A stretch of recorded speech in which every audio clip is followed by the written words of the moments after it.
Today's interview is with Alex Coffman. Alex has a fascinating story. He's only a young guy at this point. He's only 26, which made me jealous. But he's a great guy, and he's turned his life around. By his own admission, he was a drug addict, a heavy drug addict, and he turned his life around and started his own business, got into real estate, and has continued to grow his portfolio at this point, and is like fully into real estate and addicted just like I am. So really cool story and really fascinating what he's been able to achieve. So stick around for all of that. As always, like and subscribe on Wrestling with Real Estate, the YouTube channel. Go to the WWRE Podcast and give me a 5-star rating and write me a review. It really does help us build this platform. And if you're interested in real estate, whatever aspect that is, I'd love to get to know you, see if there's any way whatsoever I can help you. So go to the link in the description down below, or go to wrestlingwithrealestate.com and sign up there. And we can hop on a call and just have a great chat. But before all of that, enjoy today's awesome interview with Alex Coffman.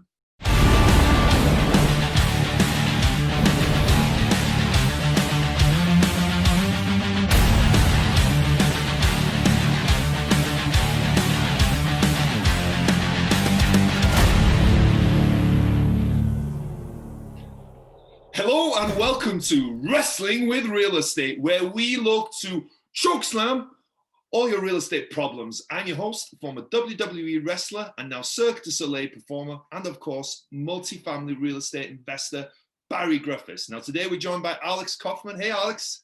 Hey, Barry. Excited to be here, man. Great intro. Thanks, man.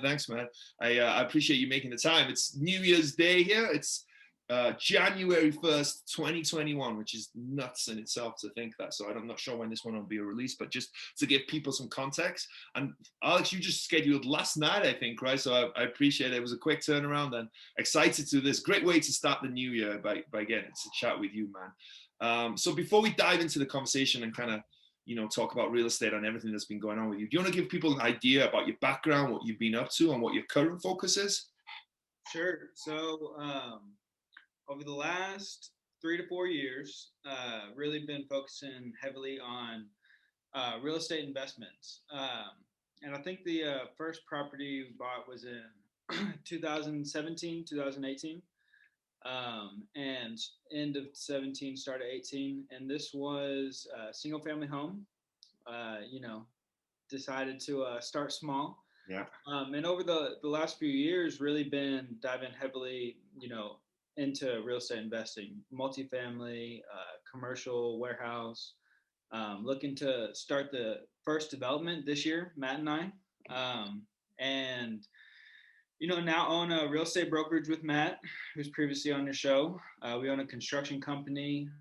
We have a private equity arm, and we also have a acquisitions arm where we, find our deals that we're either going to flip or keep for buy and holds or wholesale out.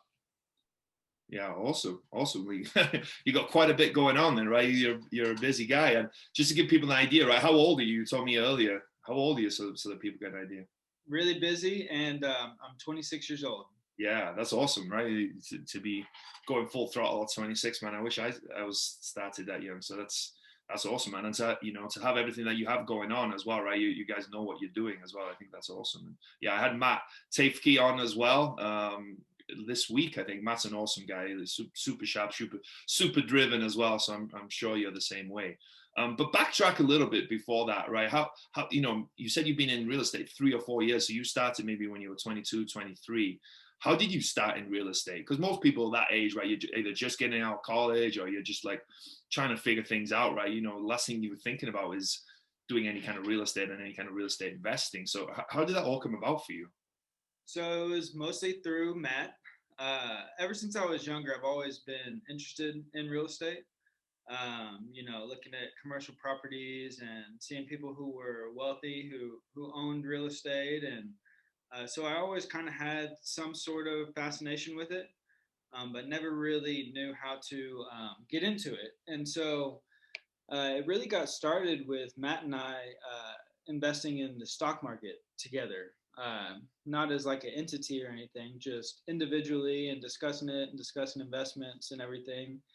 And Matt called me one day and he said, "Hey man, I got this house. Let's get it under contract and buy it together.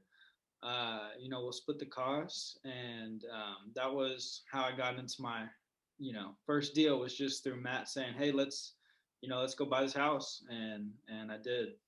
What were you doing at the time? You obviously, I'm guessing you had a job, right, to have some income to invest in the stock market and to invest in real estate.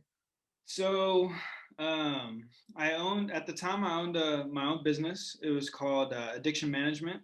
And what we did was we did interventions and what's called peer recovery support, coaching, and transportations for treatment centers, and providing services to families and people who are struggling with addiction and alcoholism. And so that's what I was really doing at that time, and also, investing my money into the stock market, which I do much better in real estate than I do in the stock market. Man, that's crazy. So you not only you not only do you have your own business at 22, but you had a quite a serious business, right? That's kind of something that has a lot of responsibility, right? Any business has responsibility, but that has an added layer of responsibility, right?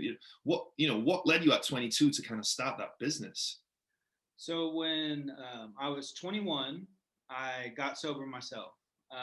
Previously, from about 11 years old until about 21 years old, I was really headed down the wrong path, struggling with addiction myself. Getting into really hard drugs and everything. By the time I was 21, I was a full blown heroin addict, and so I got sober at 21, and that's when I really found my purpose in life. Up to then, I'd really been lost to a certain extent. And so at 21, I got sober, turned my life around, and that's when I realized that I wanted to help other people get sober and help other people turn their lives around and help families suffering from addiction and alcoholism. Wow, that's an amazing turnaround, right? So only like congratulations first and foremost on getting sober. That's amazing and awesome. Thank you for sharing that story.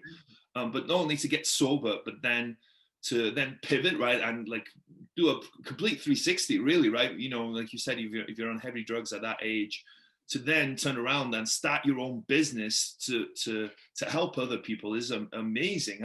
How were you able to do that in such a short period of time?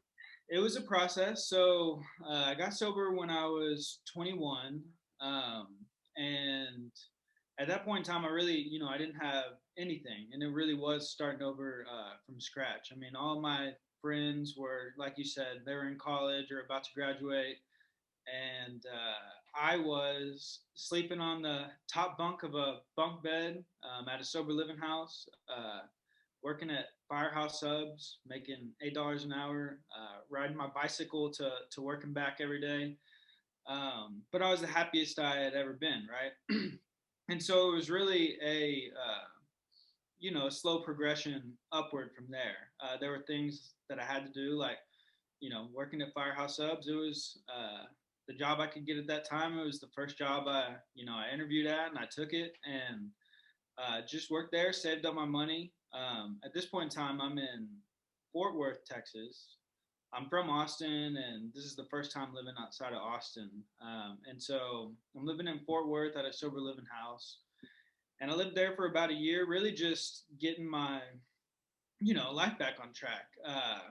Like I said, I didn't have any money, didn't have a license, hadn't really been sober since I was 11 years old, unless I was in jail or something.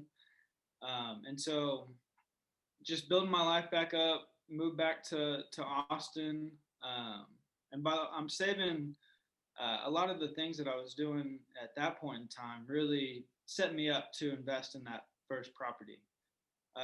Even though I was only making $8 an hour or whatever, my rent was covered at the sober living house because I managed it and I worked there, so I didn't have to pay rent. And so I saved every single penny that I would receive from the job, right? And by the time I left there, I think I had like $10,000 saved up. Wow. I would spend like $30 for 2 weeks worth of groceries. I'd go get some chicken and some a big 5-pound log of ground beef and some vegetables, and I'd make that last. And then when I moved back to Austin, same thing. Moved into another sober living house that I was managing. Got to live there for free, and this time I got paid a little extra on top of it as well. And I was working in at a country club in the kitchen, and this time I was making $12 an hour, I think. And same thing there, just working full time, saving my money, and always looking for opportunities to invest and to start a business. Because previously, before I got sober, I had been in business for myself, just not in it was in illegal ways, right? And so when I got sober and changed my life and really changed my morals and principles and values, obviously I wasn't going to be doing that anymore. And it was time to figure out how to start my own business legally and do that. So I was always looking for opportunities. And someone that I ended up getting sober with in 2015, he and I started that addiction management company. Right after I'd been at the country club for a little bit, we decided to, make that leap and start this business and see if we could, help some people out.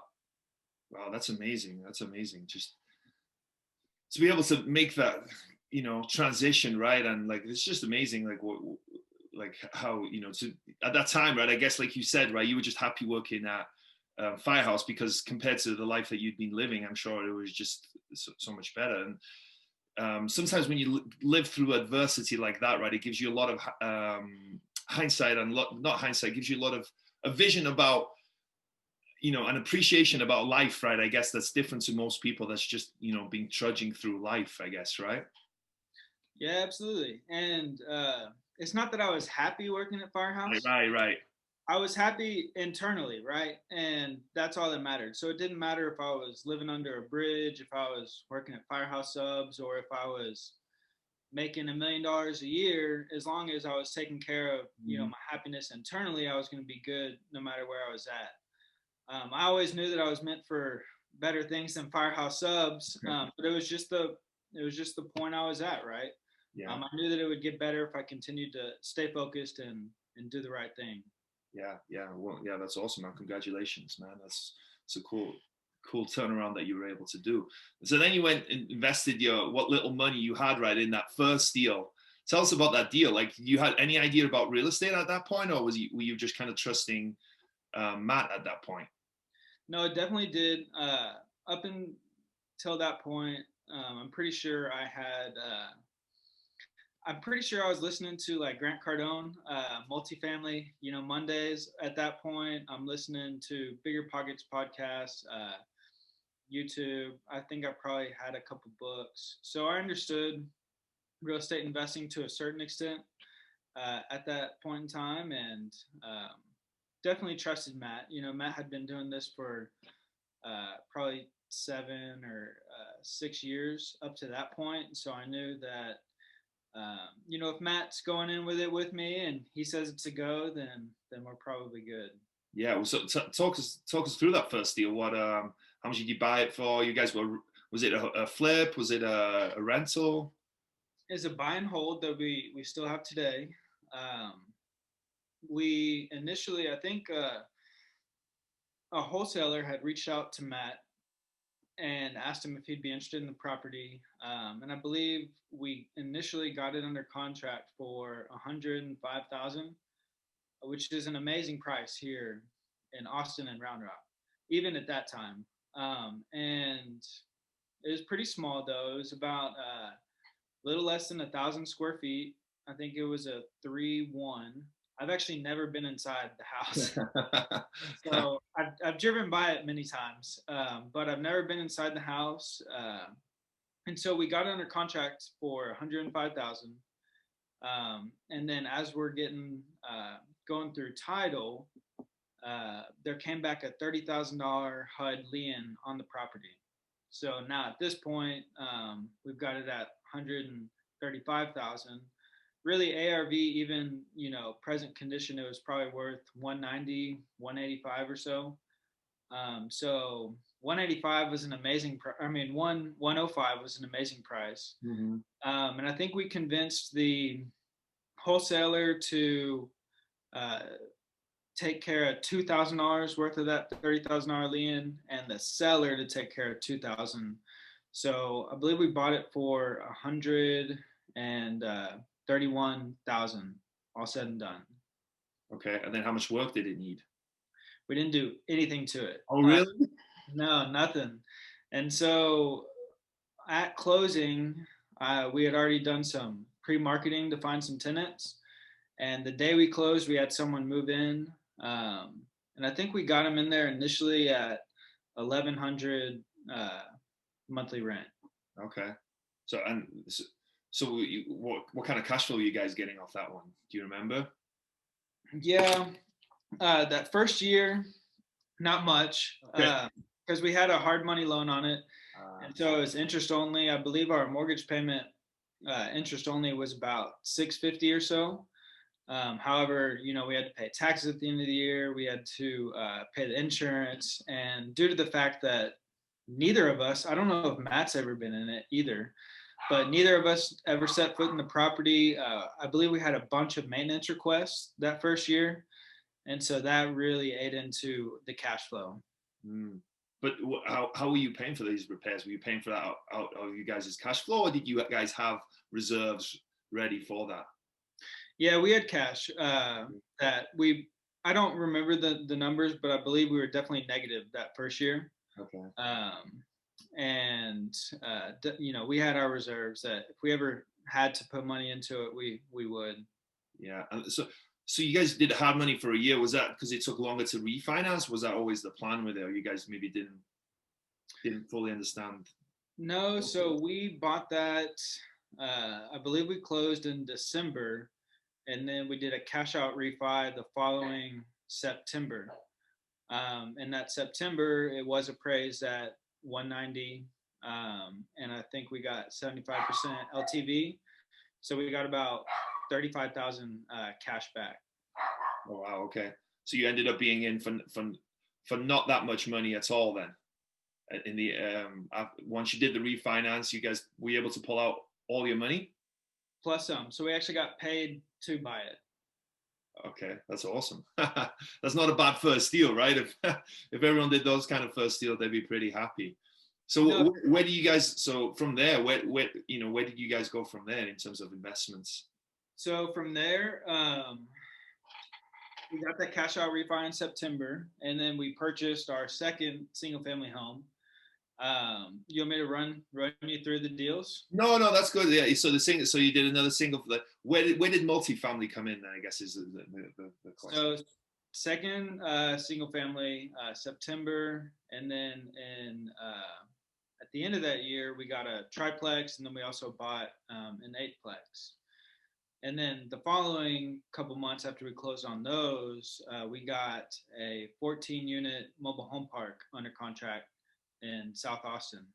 Oh, nice. So the triplex and the 8-unit, how were you guys funding those? Were you able to do the same on the second single family and take some money out and then use that again, or were you guys saving up? Were you using investors?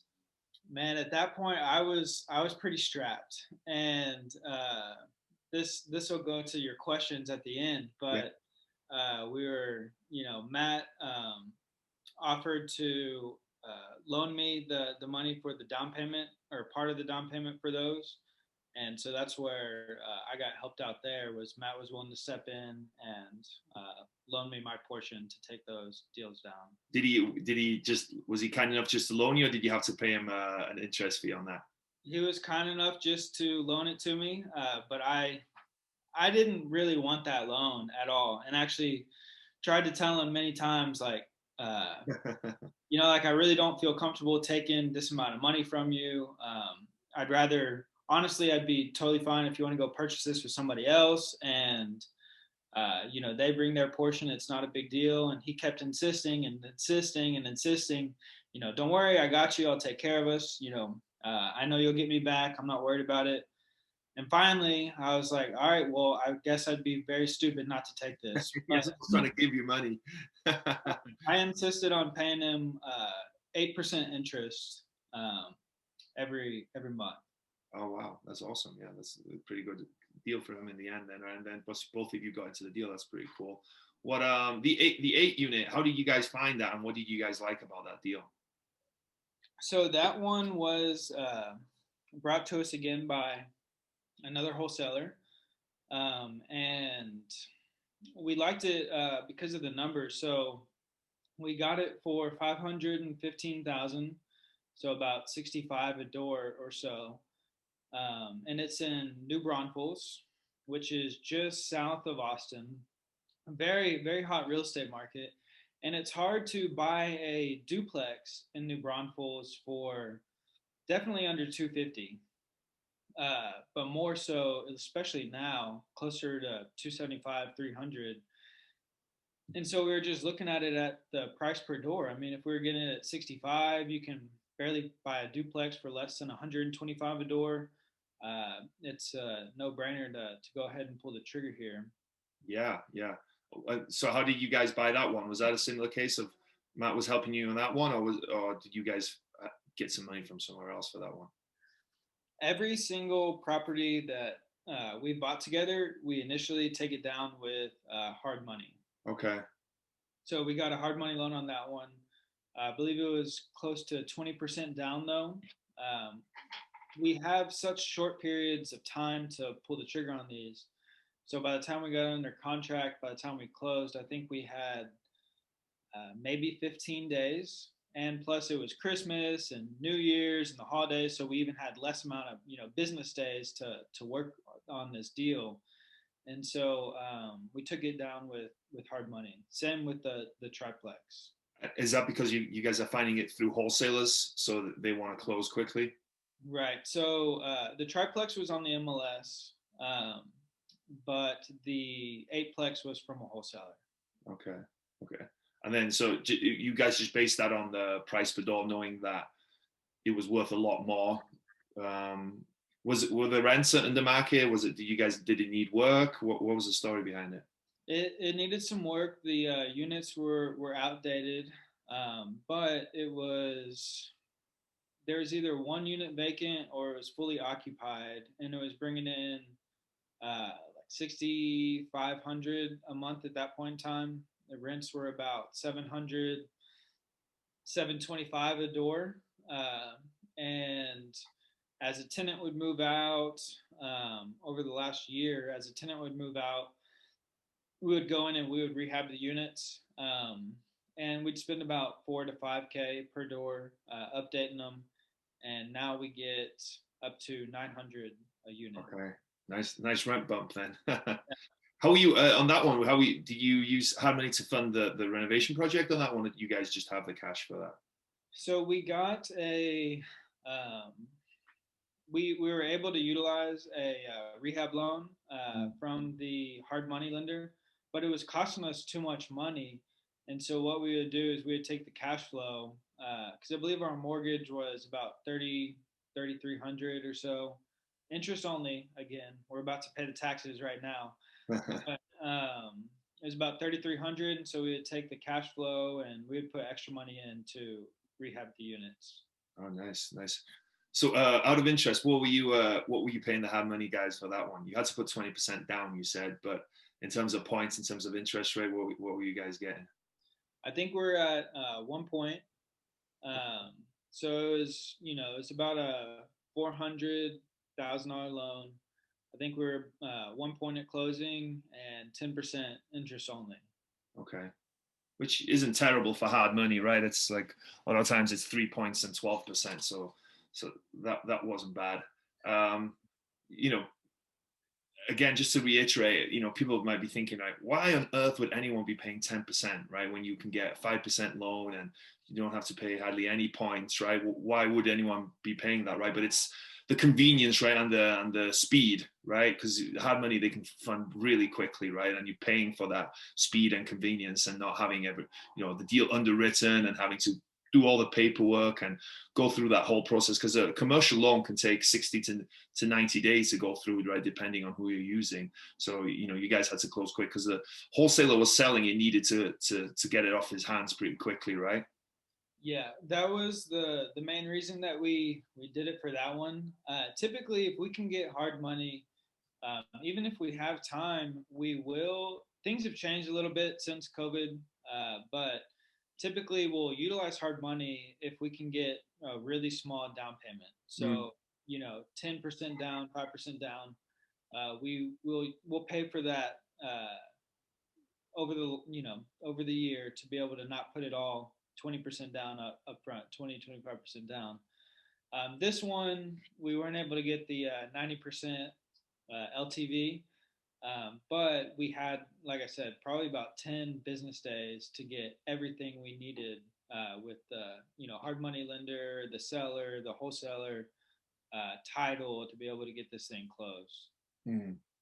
So yeah, that's interesting. So, but I'm guessing, so your business model is to get in with as little money down as possible, to use leverage and, to then refinance, right? But you guys must be finding good deals to do that, right? You can't buy off the MLS and use hard money, right? No. So the terms we were getting were, they would typically do about 75% ARV of the loan, right? But we're buying at 60, 50%. So they're not gonna pay us to loan on it. So what they'll do, if we're all the way down and we have that much equity in it, is they would agree to do 90 to 95% LTV of the purchase price. And usually, do you guys get loan to cost as well, or do you get the renovation budget thrown in there as well? We have, but like I said, I think that we've been just using cash due to the fact that it's costing us too much to utilize their money for the rehab. Okay, nice. So what does your portfolio currently consist of? So we got those 2 single family homes, the 8-plex, the triplex, we got a duplex, and we're preparing to close on that 14-unit mobile home park. Okay, nice. So 14 unit. How did you guys find the 14-unit mobile home park, and what made you guys like sort of pivot and go after mobile home park? I was cold calling a 10 to 100 unit list here in Austin. And it just so happened, I guess there were a few mobile home parks in there. And it just so happened that this guy cold called, he answered, and he had the mobile home park and he wanted to sell. Had you ever thought about a mobile home park before that, or did it just make too much sense to turn it down? No, I definitely had. I'd been, there's a guy named Chris Rude. He's a big mobile home park guy. I think he's in Louisiana, but I had, probably listened to a few Bigger Pockets podcasts about mobile home parks, and even Brandon, I think from Bigger Pockets, I was talking about mobile home parks. And so I'd heard a lot about them, never necessarily been interested per se as like I want to focus on this niche.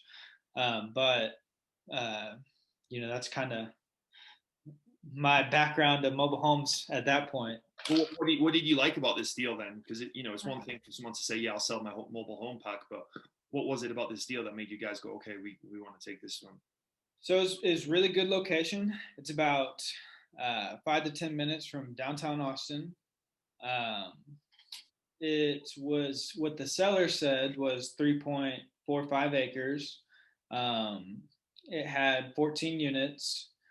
And the price he wanted was $999,999 to the dollar. He says it every time. And that price, just looking at it from, afar, $1 million for 3.5 acres, zoned commercial and mobile home, right next to downtown Austin. Plus getting, about $8,000 a month in rent, was going to be a good deal. And then out of that 8,000 a month, what do you think you guys cash flow? What are the expenses? It's extremely under market value for rents. For the mobile home and the lot, he is renting them out for about 400. So it's really unique. There's one single family home Mm-hmm. in the back. There is two commercial units up front. That one's like a hair salon, the other's a nail salon. Sure. And then there's one other permanent structure on the property that's rented out as, I think, what they describe as a cottage. So you got those four, and then you've got the 10 mobile homes within there. And the mobile homes alone are rented out for the mobile home and the lot for about 400 total, which is insane here in Austin. You can't live anywhere for $400. Even renting a room out, you're probably looking at $600 or so. But so that's very, very far under market value. We could probably rent the lots out alone for about 600. Then the commercial units, same thing. Those are probably about half what they could be getting. Same thing with the single family residents in the back too. So we could probably increase the rents by about 100%. Wow.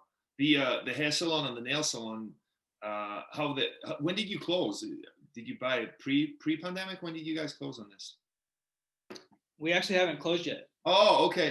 Oh, so you don't know do you know how the hair salon and the nail salon have done during the pandemic? I've been during the pandemic. They're probably not doing too great, Uh-huh. but I've been, and they had some customers in there. Um, yeah, we've had this under contract for, uh, I guess, coming up on 11 months now, and we're scheduled to close in May. Okay. I think we're still in the feasibility period. Why is it taking so long? What's the issue with this? Is the seller that's slow and Well, our thoughts are is the longer the better, honestly. I mean, that was going to require a lot of capital. We're going to get traditional financing on this one. Then we're going to come in and really redevelop the park and put 100+ thousand into it, repaving the roads, making things nicer, rehabbing the homes. So, I mean, it's controlled, it's locked in, we control it, and prices in Austin just keep going up. And so to us, also too, we could have closed whenever we wanted, but um, in the middle of the pandemic, with not being able to evict anybody, it was pretty risky for us to close on it when a lot of these tenants may or may not have been paying rent, and um, it's just we essentially control it and have got it right now, but we've been able to deploy the money elsewhere. yeah, yeah. You also mentioned at the start that you do industrial. Have you done any industrial this, or is that more of a management play, or what are you We've been involved we've been wholesaling some industrial. So we just wholesaled $2.5 million 12 unit industrial project over in Hutto, Texas, which is just east of Austin. And that was a really, really great deal. I wish we could have bought that one ourselves. So how are you finding these then? If you're wholesaling them, are you just cold calling owners? So Matt, I believe, had found this one a while ago, and he just randomly texted me one day recently. I think he was looking at this himself probably over a year ago, but he recently, texted me in September and just said, "Hey, call this guy. He's got these, units in Hutto." I called him, and he said he was ready to sell, and then I went out there and we got it under contract. Oh, nice. And do you guys have more of a focus on industrial, or is that just sort of what's just kind of happened more than a focus that you guys have? The reason I'm asking, it seems like industrial is becoming more and more popular, and it's been obviously because of the pandemic is it seems like and continuing to be so a great investment, right? Because we need more and more warehouse space, more and more people are buying stuff from Amazon, but the logistics of all that, it seems to make sense for industrial. I love industrial. And this property, that's what I was talking about, man. It was. I really wish we could have bought it. We wholesaled it for a $200,000 wholesale fee, Okay. And the person we wholesaled it to, she still, had it under market value, and she's going to be cash flowing 100K a year. And just off that property after debt and everything. And I really fell in love with industrial after analyzing that deal, because these tenants, they are doing good. They're plumbers, they're HVAC, they're cabinet makers, they're concrete, and they're all in business. They're all paying rent, and you know that property was bringing in some good money, and it was all under market value rents too. Wow. So just for people to kind of get an idea, how does that work? How does a warehouse investment work, right? Because we know most people understand single family, even multi-family, right? But how does a warehouse investment as an owner work? So I don't own any, but Right. as far as I understand, um, it's fairly simple. These were just an empty shell, basically, Mm. right? So you got your steel frames, your steel beams, and then you got your shell around it, your warehouse shell. These actually, a few of them had offices in there, but your tenants, this property tenants were responsible for their own insurance. They're responsible for most of them. There's not much maintenance, but if they wanted to do things to the property, they were going to pay for it, right? If they wanted to put new lights in, new flooring in, whatever in the offices in these warehouses, they were going to pay for it. Um, they paid for their own utilities, um, and really you just collect the rent checks, right? This guy, he lived on the property. There was a single family home back in there too, and so no management cost for him. He would just manage it himself. He was always there, and pay the insurance, and he had his own insurance as well, but just pay the insurance, taxes. I think he paid $50 a month for trash. He had a little trailer that he parked out there that everybody, was able to put stuff in, and he would go and take that to the dump and dump it, and it cost him $50. But that was it, and he was bringing in 23,000 a month in rent. Wow. It's crazy that you would ever sell that, right? You think you just wouldn't want to sell that because it seems like it's not a lot of headache, right? It's a lot different to multifamily where you have a lot of expenses and a lot of expectations, right? It seems like in with a warehouse you just kind of buy it and then everything else is on the tenant, right? It's up to the tenant to take care of the property to do whatever they want to do with it. Yeah, and actually, he did not have his own insurance on the property because he owned it outright, free and clear. So he was not required to have insurance. He did not have insurance on it. But yeah, I mean, he loved it. He had had that property since 1993. It was just land when he bought it, and he's a welder, and so he ended up just building all of those warehouses over time and putting tenants in them. And I fell in love. I really wish. I mean, the 200,000 was great, but I really wish we would have bought that one for ourselves. Yeah, yeah. So what are you guys going to focus more on industrial going forward now? You think? I definitely am. I'm constantly looking for industrial projects, more so looking for land that I can do what he did, storage or industrial to just build those empty shells. I mean, there's not much to it. Yeah. Well, that's cool when you're telling me that story. Right? This guy's just a welder, right? He just bought some land, probably didn't pay too much from the land, and over time, he's built these warehouses, right? Which I don't imagine is crazy expensive to build, right? They're not. I'm not saying it's cheap, but I'm not saying it's like unattainable, right? It's not. He spent not spending millions of dollars building this, and then he sold it for whatever he sold it to you guys, 2.5 million, right? It just shows you what you can achieve in real estate, right? You can really like make so much money just from nothing, right? If you do the right things. That's right. He says, because we would joke around with him, be like, "Man, we need you to come build some warehouses for us." And he said he could get them built, 2,500 square feet for $8,000. Wow. So you guys are looking for land now to kind of work with that guy. Yeah, I don't know if he'll actually build them for us, but Yeah. definitely looking for land to kind of do that same thing. Uh, I mean, I think it's a brilliant way to generate cash flow, and I mean that property is very valuable. And in 1993, when he bought it, he did not, realize how great that location was. Nobody did. But now, I mean, that location is perfect as well. Awesome, awesome. Well, cool, man. Cool story. Cool. Like um, evolution, right? To kind of get to where you're going now, and to kind of, eventually looking to hopefully invest in industrial, right? And have that low headache of just having. Are they triple net tenants, or are they what kind of tenants are they usually for warehouses?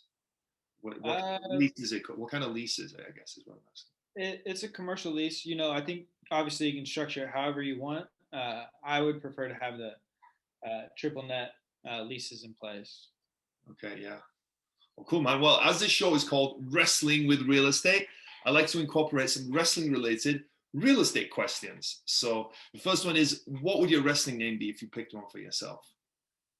Uh, when you mentioned it earlier, I was thinking we were talking about how I was a heavy sleeper, so Yeah. probably be a heavy sleeper. Okay, that's awesome. That's an awesome skill to have in itself. I wish I was a heavy sleeper. I'm a light sleeper, man. So every wrestler has a special move, right? It's their biggest strength. What is your special move in real estate, you think? Special move. Whoa, special move in real estate would be uh, special move in real estate would be the cold call. Okay, yeah. Not afraid to cold call. Not afraid to speak to owners. Not afraid just to go out there and find something. How do these? And you're mostly calling commercial owners with these cold calls, right? Uh, Or yeah, not? when I'm cold calling people, it's commercial owners. So how does that conversation go? Because it's a little different, right? You can't use the same script as if you were speaking to a single family owner, right? Because the different type of people, right? They're different outlooks, I guess. I think it's easier because you're talking to business owners, right? And so it's simple. They know why you're calling, right? It's much easier, I think, to buy commercial. We're buying on the numbers. We're buying a business. Uh, for the most part, the sellers are looking at it like a business, and it's not like they raised their family there for, 30 years, or grandmother, gave it to them. And so the conversation is just very straightforward and simple. Hey, Alex, real estate investor, checking out your property here. Would you ever be interested in selling? Just build a relationship, get to know them, and just talk business with them. Okay, so you'll start out by saying that you're looking to buy their property, but then from there, trying to your cat wants to be on this call. Oh, Yeah, trying to then build rapport with them and create a relationship.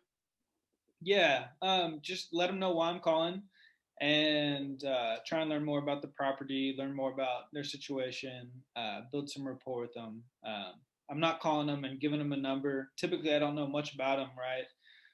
Trying to just gauge if they really are interested in selling or would be interested in selling. And at that point, diving in deeper, seeing if we can go view the property, get to understand their situation better. And how are you finding these numbers? Are you using a skip tracing service, or do you have another method? Skip tracing, getting lists from CoStar, um, or what's the other one called? Um, I'm forgetting what the other one's called, but services that have specifically for commercial real estate, and they have all the data, they have the owners and contact information. Oh, cool. Yeah, cool. That's cool that you're doing that. Though most people are scared of cold calling, right? But it's definitely a way that you're finding deals for sure. What's been the biggest body slam you've taken in your real estate investing career? Biggest body slam I've taken, I think, was not fully understanding um, really how much goes into owning and operating real estate. It's great listening to the success stories on Bigger Pockets and hearing people talking about the 1% rule and cash flow. But that first deal that I bought, like I mentioned, where we just had to continuously put money into maintenance and uh, didn't cash flow that first year, really shattered. That was a body slam to me. I was like, okay, this is what it's really like.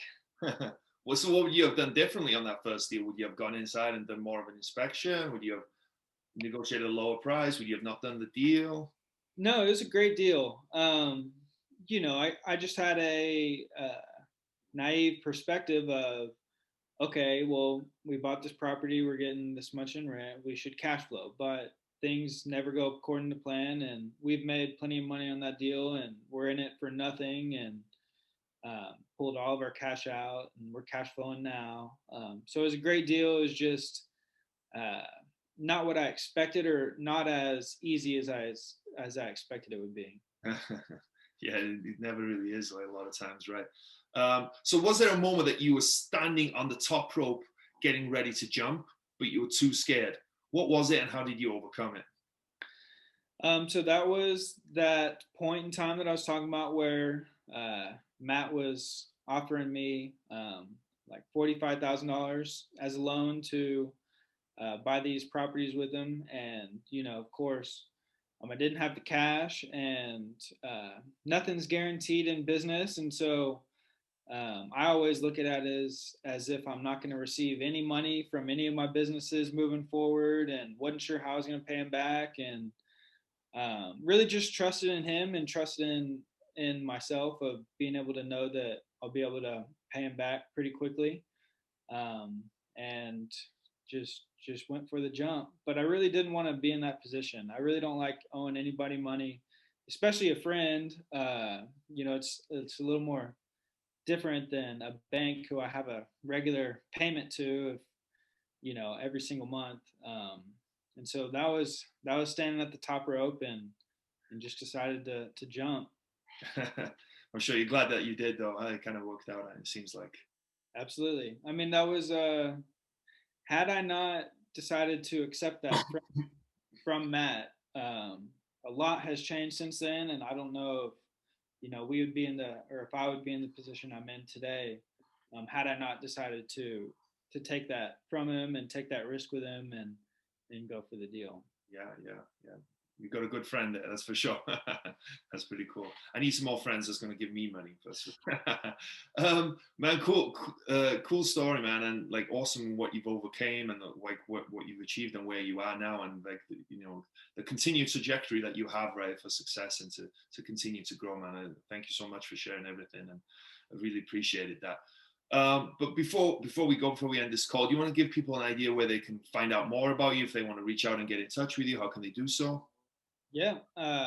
Again, I really appreciate coming on, and you can find more about us at Typke Real Estate on YouTube. That's TEIFKE. It's a hard business name.